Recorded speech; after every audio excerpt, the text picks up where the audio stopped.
What happens when you take a 770 horsepower offshore racing engine designed to be constantly bathed in ocean water and try to cram it into a Lamborghini that was never meant to house it? You get one of the most fascinating cooling system challenges we've ever faced here at Fluid MotorUnion. If you caught our last video on this unicorn bull, rare and wild SUV as a boat engine, then you already know what we're dealing with. A Lamborghini Marine V12 9.3 liter maritime monster weighing in nearly 1,000 pounds that was built for high RPM boat racing. And while the previous builders pulled off something incredible, getting this nautical powerhouse physically mounted in the LM002, there was one small problem they didn't quite solve. This thing trying to cook itself faster than a seafood boil. You see, marine engines rely on an endless supply of cool water flowing through them. They're not designed for the stop-and-go thermal cycles of road use. And when you're dealing with a vehicle this rare and valuable, close enough just isn't gonna cut it. Today, we're gonna show you how we turn this nautical nightmare into a properly functioning road car.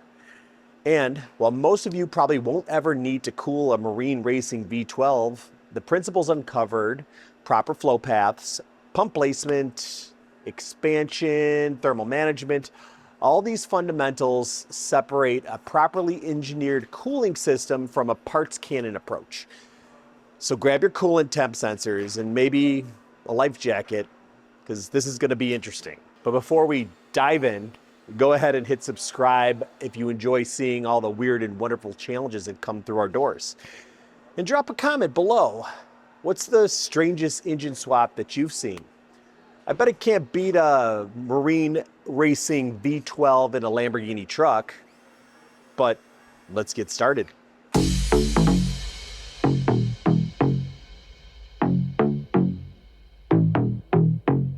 All right, since we last left this Lambo, we were discussing on how to get this thing right because we know that this car did not come with the boat engine in it. It was put in via pretty all right swap. Now that we've looked a little closer, we're kind of seeing some pretty glaring issues with the cooling system thought process. Now, I'm gonna try to just go over kind of what I know and not necessarily how it pertains to this particular flow of the engine, but there's some very obvious commonalities that I know will apply. And while I'm going to try to simplify this in what I think would fix this car, I don't think it's going to be a simple fix. First of all, we ran the car and we noticed that getting up to operating temperature, the car was not running the water pump. It basically was sitting there heating up the coolant in the engine block. Now, we did not pull everything apart to see where the flow is going with this radiator and the pump. If there's a thermostat in this top hose, if there's a thermostat in the bottom hose. However, we're just going off of how it appears to look.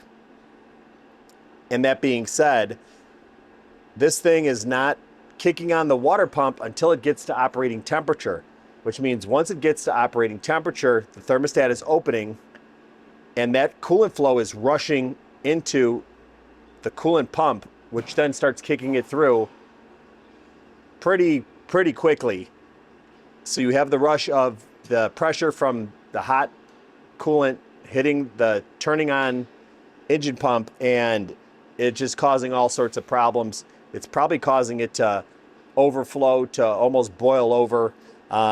It's a really oddly thought of design because it just basically wouldn't ever work. First of all, if you've got a water pump, you usually want it pulling or flowing the flow from the bottom, lower down in the engine, to prevent cavitation, to prevent air bubbles from getting up top. If you cavitate towards the pump, it's going to have a harder time kicking it through because that's the top of the system and it's not using the bottom. You want, if it's going to cavitate anywhere, you want it towards the top where you can burp it or bleed it, not where the pump's at, because if it cavitates in front of the pump starts dry pumping and it doesn't move anything. So this, first off, it's wrong. Regardless if it's wired in correctly, if it could be running part-time, if it could be running all the time, it's on the wrong line. This needs to be shifted to the bottom. The other thing though is there are no bypass tubes. There's no way for the coolant to even run through the block, to even be pumped if this thing were to kick on at a lower temperature, or just have it on all the time for it to be circulating some coolant through the block, because there's no way pressure is. So you have all the coolant in the middle and the back of the block getting as hot as it possibly can get before it even starts moving. So there's no coolant movement. I mean, you're probably setting up hot spots all over this thing, which is almost a nightmare scenario. It's exactly what you don't want. Where if this thing was in a boat, you'd be pumping, you know, ocean water, fresh water through the block via, you know, an external pump, and then just having it go through. So this is not the way these should operate. We're gonna need to get this pump lower on the lower line, and we're gonna have to add a bypass, but really, while it might sound like simple, I think Cody will be able to explain better the space constraints that we're actually dealing with to be able to get this done. I mean, this thing's a mess. It's got this tank here. I don't know, this is an overflow tank, but it's full of coolant. This is the overflow tank. There's no way for coolant to get back out of this. So this is almost like some sort of pressure chamber. I don't know. There's no bleed valve on this. It's just a tank with a hose going to it, and it's at the top of the system. So that's really, really, really odd. Again, pump placement. I'm not sure which way this pump is facing at this point, but either way, it's either sucking from the thermostat or pushing into the thermostat, both of which won't work. And it's on the top line. There's no bypass here, so there's a lot of things to correct. So with that being said, what are some of your ideas, Cody? Like us getting this line maybe redone up here. I see that this exits, if you look here, I'm assuming this is the original radiator, but this looks like it exits on both sides. This down here, this elbow is the original, and you can see it's been cut and moved a few times. And that guy runs underneath to the inlet here, which, looking at that plate, it doesn't look like a thermostat would be able to fit in there. It almost looks like you could have a water pump there. However, I did some quick looking. I don't really see any adaptable water pumps for our Marine Lamborghini boat engine. Could we make something? I don't know. That's kind of what we're doing already. So, this elbow here that looks like it's almost a 3-bolt thermostat housing, looks like it's been redone a few times. You can see the welds on there. I see possibly room. The other interesting thing though is what I would need is a bypass from the block in order to keep the coolant flow through the block when the pump's not on. And what I see here, it looks like there's some sort of screw that someone tried taking off. See the marks on that thing, but if you look at it, that's a bead on a pipe there for, looks like you could fit a hose. So I'm wondering if we got that screw or plug out of there, if that could be our bypass. And the other bypass could be potentially this hose that's going over to what looks like the coolant reservoir. That might be a quick way to solve the issue that we're having, if we can get those two to work.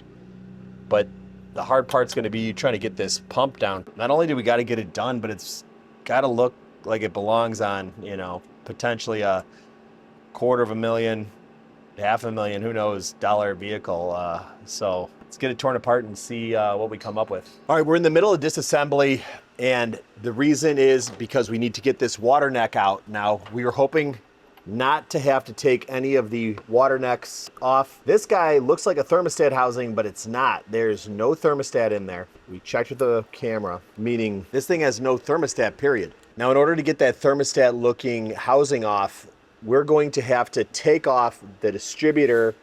And this thing, as you can see here, has this configuration that basically takes the distributor it's driving it off the cam and uses a belt to run the distributor. Now, checking online, it looks like this thing used to be flipped vertically and going over here, but because we have the hood here and they didn't want to run into that height difference, they made this block that looks like it's 3D printed to space this thing out far enough they could fit it into the valley. So if we can remove this section, we can get the bolts off. The neck is on studs, and when we get that out, we can take a look inside of there and see if we have room to fit a thermostat. If we even want to run a thermostat, I suppose we should, and we can. We just have to see the sizing and what can fit in there. But that being said, we've got a lot of room in here to be able to do a few things, but I don't think it's going to happen unless we have a few more parts. But again, we're still tearing this thing down. I'm afraid of tearing anything else down because anything that we separate here, it doesn't look like they had proper gaskets. It's probably going to be super hard to find gaskets for this engine, which means RTV. And anytime you're using RTV in place of a, let's just say a paper gasket or something that should have a gasket, you run the risk of it leaking. And I definitely don't want to induce leaks. So if it's not leaking now, I'd like to leave it alone, but we kind of don't have a choice. This neck needs to get shortened. We need to do a 90-degree angle in order to keep the pump here and run this line here. And I need to see if we can fit a thermostat in there. So this guy's got to come off. Hopefully we don't create any problems. All right, so a massive problem we're having with getting this cooling system to work is trying to use the old stuff that we have in here in order to kind of simplify things. But I'll show you kind of where we're running into issues and the thoughts we have and the things we've done to try to make up for that. The big hurdle here is this massive radiator and fan shroud setup that we've got here. This old pump was actually in line here, coming off the outlet here and going into the top of the radiator. What we suppose was happening was that because this is at the top, a point which the pump is picking up fluid, it's possibly cavitating and not really pumping the fluid out and through the block until the fluid gets hot or it starts being thermally ejected from the engine block, since there's no coolant flow in there other than this pump, which could be cavitating because of its location at the top. So our idea was to try to lower this pump, reverse the direction, so that way, like a true water pump, it's pushing into the block, and then utilize this outlet that we have here. It had a silver plug in there that we've tapped and drilled out. So we would have a true outlet with a thermostat, and the inlet would allow a bypass, which would allow coolant to flow while the pump's pumping, it to circulate within the block until the thermostat opened, allowing more coolant to come through the system. We can't find a great location in this area, which means we either have to remote mount it, or Keller was kind of going over options with me. What did you come up with, Keller? First I try to use this pump, but getting it lower, with how big this thing is, there's actually not a whole lot of room. So it's not going to fit between the belts and the fan shroud in the lower hose. My thought was use a BMW electric water pump, which I can fit over in the fender well here. But in order to do that, and considering this is still just a test, fit it there, get some adapters. We're still gonna have to modify probably the radiator lower neck. Now when he says BMW water pump, this guy you're probably familiar with in the aftermarket. We actually use something like this on the S65, the rear external AC interchiller cooling box. So these are super common, very reliable to a point on a lot of different applications, and will flow just as much, if not more. The inlet and outlet combination might be a little easier for us to use, but we still have to figure out how to get from there to there in the locations that we want, doing what we want. And that's in order for us to just figure out if this is going to work or not. So we did really rack our brains with how to get this thing in, trying different locations, ordering multiple sets of hoses to try to rig something up somewhere else, but just with this setup and inlet and outlet location and the size of the pump, we're kind of just getting other things that would flow a respectable amount of volume in order to see if we can do something comparable, maybe somewhere more remote. So a lot of this is just trial and error, trying to figure out this works or not in order for us to actually test our theories. And the big problem is how you can estimate it in your head where you want to run something, but until you start trying to run that stuff, you have the hoses here and everything, and then you find out this hose isn't going to quite work this way, isn't going to work this way. Then what? Do you return all those hoses and start over again? This is just the problem with doing custom setups and doing this sort of thing. And then properly, estimating the estimate for just trying to come up with this stuff. And then should you be paid for the thought as well? Should we incorporate that? And then if the thought doesn't turn out, do you go back? Like, there's just so many things that make this trouble on all fronts, but we have a lot of years of experience of doing this sort of thing. So it's just trial and error and trying to get the best setup while hitting that flow that we need to keep this thing cool. Or do you want to just get some flex hose and run it all which ways, you know what I mean? Have it sticking out everywhere just to test the theory. What about like one long hose this way, one long hose that way, and just like stick it in the front of the car for the time being? Yeah. So we're opening a can of worms no matter where we go. I don't know. Let's just try maybe doing an external setup with long hoses. All right, so here's the testing solution that Keller came up with. Again, this is just temporary to allow us to run the engine to be able to see if, in theory, we can keep this thing from overheating by routing the cooling in an effective manner that we believe is going to allow this thing to have controlled heating and cooling. Again, you're taking a boat motor, which constantly has water flowing through it, and we're adding a thermostat as well as a radiator to try to keep this thing under control while it's driving around in normal everyday circumstances. So this is very rough. This isn't a final design, but you can just see top flow going here. We have these long hoses, which actually just run out and around to this makeshift setup with this pump here. We've got it set up externally, and we're gonna apply power and ground to this and let this thing run. Right now, we're overheating just after the 10-minute mark, and we're gonna see if this thing can last much longer than 10 minutes. If we can get half an hour or longer, we'll know we're headed the right direction. But this is temporary. Once we know it's gonna work, then we can figure out the process of figuring out where it's gonna go. But it's all trial and error because even though we have this thing rigged up like this, we still have to put everything back, including the distributor, and get this thing actually running again before we can test it out. All right, so we got the car running, probably about 10 minutes now. No fan on the car, just the pump circulating full volume, and already we're seeing a huge change. We cannot get this thing to heat up as quick as it was. By now, we'd already be at 180 degrees, and this thing's sitting at, what are we sitting at now, Keller? About 150. 150.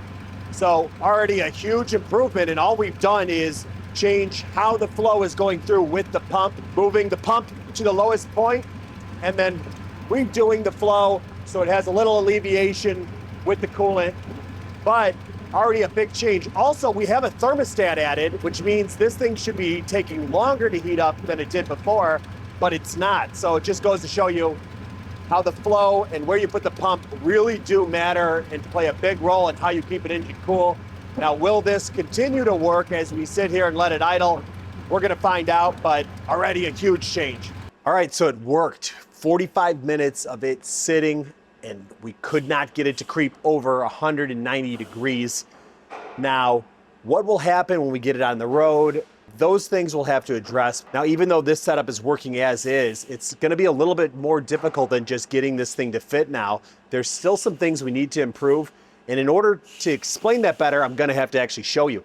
All right, so what I've done here is a representation of how the coolant flows through the engine. And believe it or not, this was all done by me in MS Paint. And I know what you're thinking, OJ, you're a Rembrandt, but let's not get into that. This is just something I did in my off time for you guys. So basically, we've got the coolant coming out of the engine being pushed from the engine to the top of the radiator.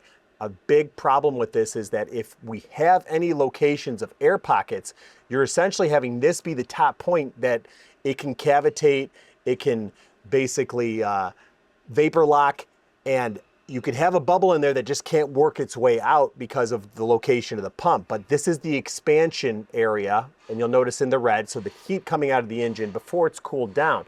Now, aside from just having the location wrong, you'll also notice that the accessories were wrong as well.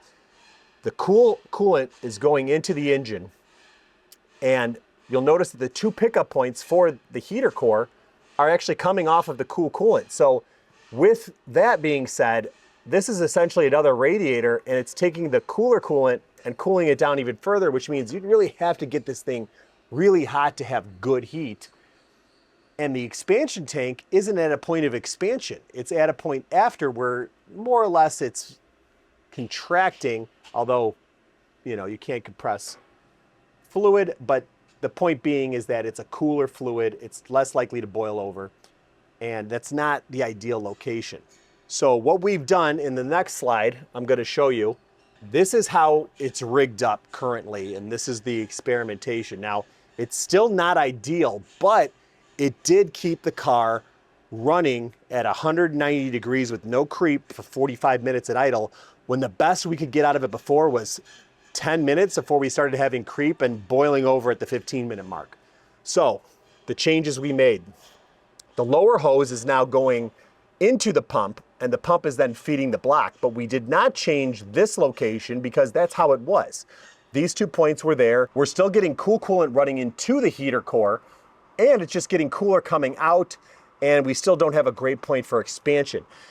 Now, even though this is working to keep the engine nice and stable, here's what we have to do, and it's still a little bit different.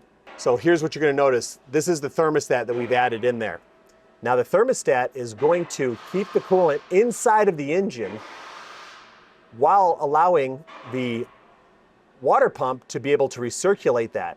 And we will do that with the addition of basically a recirculation line, which allows the coolant to be picked up coming out of the block in an expanded state by the water pump, pushing it back through, thus allowing the engine to circulate before this is opened, which then allows it into the radiator to be cooled. So we've taken care of the major issues, which is circulation, keeping it cool while adding an additional provision for circulation within the block, so that way we can actually take advantage of a thermostat while at the same time adding a line for the expansion tank, which will actually allow it to expand on its way to the radiator. Now, it's fine and dandy to draw lines going places, but actually putting that into practice, this is just the diagram that we can use to refer in order to figure out where we got to mount stuff and how stuff has to flow. But this is the setup that we're going to use to try to keep this thing cool when it's driving and on the road, and allow this thing to make the power and to be used in an actual vehicle instead of a boat. So after our last test with just kind of mocking up the electric water pump, we ran the engine for about half an hour, no overheating. That's a great improvement. It stayed at about 190 degrees. I think we could still do a little better by changing some of the routing of the hoses. In order to do that, we had to modify some components. So we're still going to keep the pump down there. Took off the lower radiator neck. We need it angled completely different. Still got to set that down a little bit. We'll put that on, that'll go to the pump. The pump will come back here, right in front of the engine. We drill out this little neck here so that we have circulation before the thermostat opens. This original reservoir is not going to work in this space, it's too low. Off of this neck, we're going to split it to the pump, split it this way over to the reservoir, and split it to the back of the engine. Cody had to make me little pins to split this off here. That'll split to the water pump, to the reservoir, to the back of the engine. And on top of that, making a new reservoir. It's going to be open like this, so if you're overheating, just hop out and pour coolant right in. All right, starting at the front of the engine, we made this splitter here that'll come down to the lower radiator neck. Now the lower radiator neck, we also had to modify to accept this hose, and we had to step it down to match the electric water pump. We ran this hose down to the lower neck, which feeds to the water pump, so that we have circulation from the front to the back of the engine when the thermostat's closed. Water pump's down there, it's mounted, it's getting wired right now. That'll form the loop for the engine cooling. Now we also have one where it splits, comes over to this side of the car, splits here for the heater core, and then to the rear of the engine. That completes the loop. Again, like I said, until the thermostat opens, it'll be circulating coolant through the engine. So the water pump is tucked up in the fender liner over here. The biggest hurdle was getting a radiator hose that connects from the water pump to the lower radiator neck, because I mean, it's about 5 inches away. That is the expansion tank that Cody's working on in order to replace these two. What was the problem with these two? Now, I kind of went over the diagram, but maybe out in the car it's a little easier to understand. This guy, the point that allows the system to bleed through these two to expand through the cap, was actually below the top of the water neck coming out of the engine. Worst of all, this feed pipe that was going into here was coming off of the radiator after the water pump before the engine. Now, the point of a expansion tank reservoir is to allow thermal expansion. And if you think about it, the coolant coming out of the radiator being pushed in was pushing directly into this thing. Where are you getting the expansion from? And this thing is lower than the top of the water neck, meaning you couldn't even have this be a great way for the system to self-bleed. They then added this thing on above the system, and I don't even know what the purpose of this is. It's a dead-end system. There's no way to fill it. There's no way to check it. It more or less was just allowing coolant to run into this crudely put on nipple here and expand and fill and move up and down. But in reality, if you had an air bubble in there, how would you ever get it out? So it would catch the coolant, but it wasn't actually helping the system at all in any way, shape, or form. So I've tasked Cody with coming up with a tank that better fits the design that we want to implement, which is higher than the water neck, and actually routed in a way that actually takes the coolant expanding from the engine while also allowing all the other lines to bleed in and self-purge. Now, we don't always get this right the first time, so we're kind of at a rough point. I want Cody to make something really nice and beautiful that complements the Lamborghini.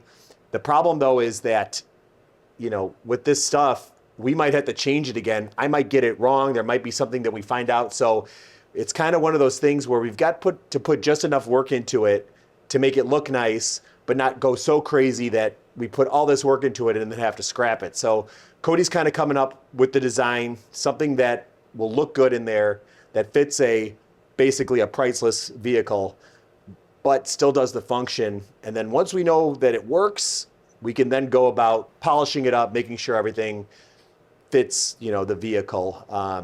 So what are you doing here, Cody? I see the tank basically looks like it's aluminum flat stock that you're more or less cutting into a shape. How'd you come up with the shape?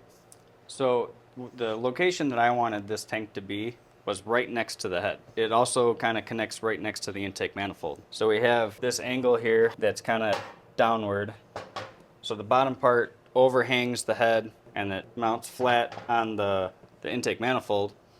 And the unique hood has a unique scoop, and this angle is going to fit right in there just as the hood closes.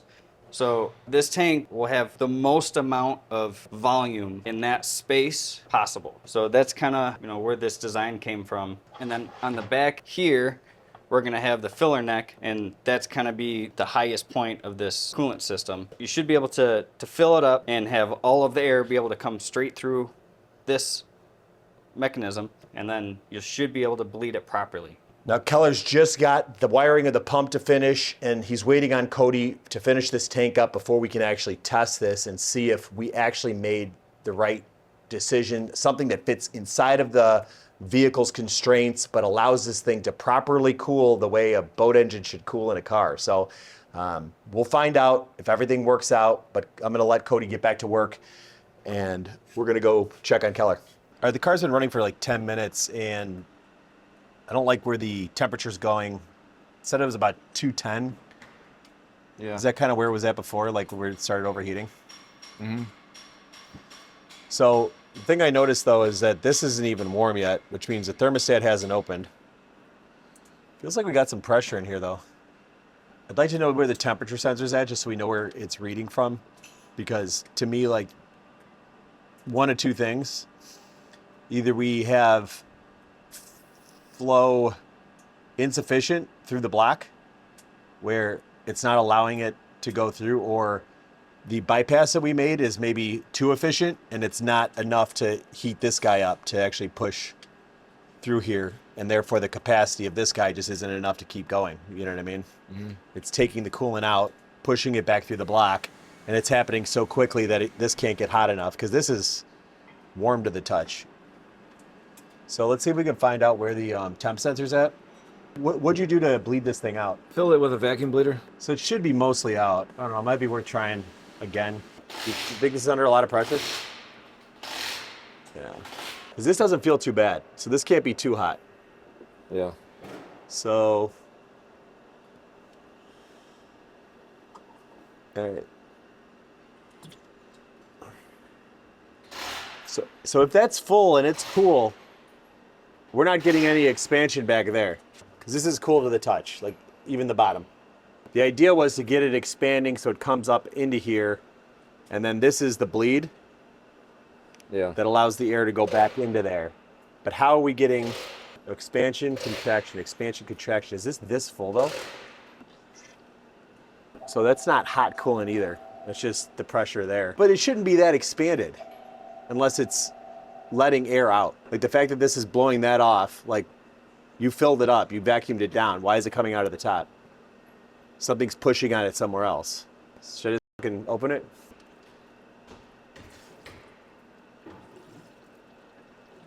It's probably not good for the distributor.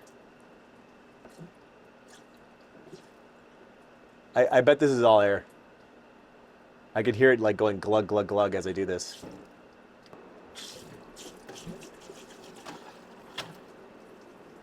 There's no way it's that full. I bet we just caught an air pocket. All right, so I don't want to say that this is a failure yet because that was a lot of air. There's no way they could have gotten that much air. Well, there's no way that like we could have overfilled it to the point. I mean, a lot came out of that thing. So I think this is just going to be hard to bleed with the current system. So that in itself should have purged out a bunch of air. Maybe this is one of those cars where we run it with the cap open till we get some expansion. All right. And then cap it off. So This is the new overflow tank that Cody made. It's a lot like the old one. The only difference is it's better. all right, we've got what's close to the final design. All the pipes are sealed up. Everything's ready to go. The coolant's filled. We're going to start this thing up, see how it runs, and hopefully have a car that keeps cool.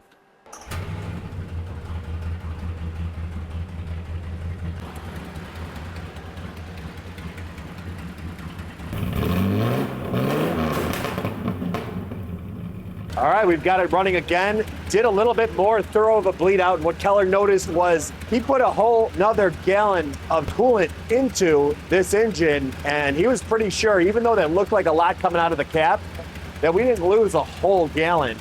So what more than likely happened is what I said happened. There was just a big air pocket that wasn't allowing the fluid to come back out. This car has been running now. We're past that 10-minute mark that it was sitting at 210 degrees, and we are way cooler. And even more importantly, though, the thermostat is open now. So what I think is going on is now that we have the air pocket out, the system can actually push fluid through, and we're getting this thing to actually cycle through the radiator to hold temperature. Now, we haven't driven it yet, but this thing's got to run for at least a half an hour, 45 minutes, similar to how we had it set up when the hoses were running every which way outside the car. If we pass that test, we're going to think about getting it on the road, seeing how this thing runs. But so far, this is a great sign.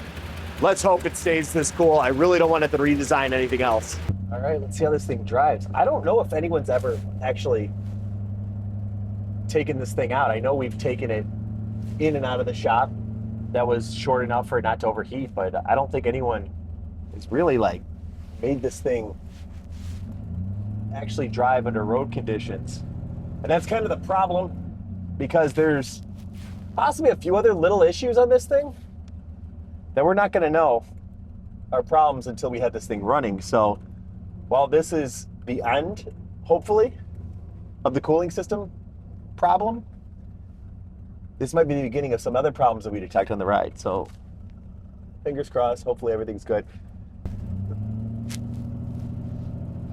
Oh, this sounds like a boat.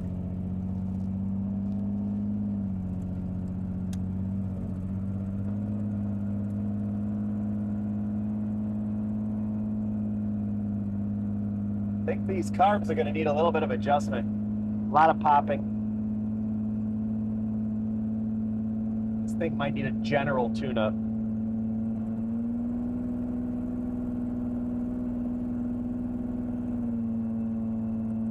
Not super smooth into throttle, but I definitely feel some torque there. Oh, that's a lot of shine on my eyes. For as big as it kind of feels like it handles like a car, which is really funny. It'd be nice to drive it on the actual original tires, which were the biggest, widest tires made until, I think, probably a few years ago. 345s on all four corners. Now, it is not a great day to be testing for overheating because it's pretty cold out. However, that being said, we're still running pretty cool. This thing's pretty noisy. Hear a lot of exhaust leaks. Just tried to lay into it a little bit there, maybe a little less than half throttle. Temperature's climbing, but we're not even to 150 yet. We're getting up to close to 150 now, which is still not that warm, but it's way cooler than 10 minutes of idling would have been before, where we would probably be boiled over by now. I mean, regardless of how well it's working, that radiator is massive. It's a huge radiator, this thing, one of the biggest I've seen in thickness and length, and that's a lot of cooling capacity for this thing. And if we're using every bit of it with the proper flow now, I mean, that is going to be a lot of thermal capacity that we've got to build up into this thing. Yeah. The other thing is the fans are on all the time, so we're going to have to come up with a way to try to get this thing to actually kick them on once it heats up, because we've got all of the air rushing into this thing, as well as the upgraded cooling system and fans that are just cranking away. It's going to need some sort of thermostatic control in order to actually allow this thing to heat up. Man, Keller, you put a lot of work into this thing. Definitely got this issue seemingly solved, if anything too good. But if you think about it, what's the temperature of the ambient water running through a boat? It's not like we're too cool at this point, and it's a really cold day. I think it's about 20 degrees right now here in the Chicagoland area. So with Every time we made a change, it dropped. Like first it was 10 degrees, and then we made another change. That was like a 20-degree drop. And it's working really efficiently to keep this V12 at that temperature. I'm really happy. I think in order to really go any further, we got to get this engine humming and running right. The trans feels like it wants to shift too much. There's probably going to be some sort of adjustment on that. But as far as the cooling system goes, I think you nailed it, dude. I think we got this figured out. It fits in the car. It's not leaking. Yeah, I'm happy with that. It's staying stable. I'd say let's move on to figuring out if this thing can actually run and rip right. It is disappointing, like you said, but that's what we do.